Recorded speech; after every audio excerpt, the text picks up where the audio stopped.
Du skal bruge basilikum, olie og Pecorino Romano, salt, pinjekan og hvidløg selvfølgelig, Parmigiano Reggiano. Urterne skal være fra Genova, og støderen i morderen skal være et træ. Og så kører det i olie og slag i slag. Uden den giver din pasta det glatte lag. Den der pesto, hvad gør de ikke for den pesto? I badetjufler eller fesko, der er ingen pesto for pesto. Den der pesto, i natbussen eller esto, Shaggy og bror man let's go. Hvad gør de ikke for den pesto?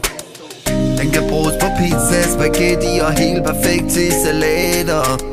Den går godt med dåsetun og smager også helt okay på tomater.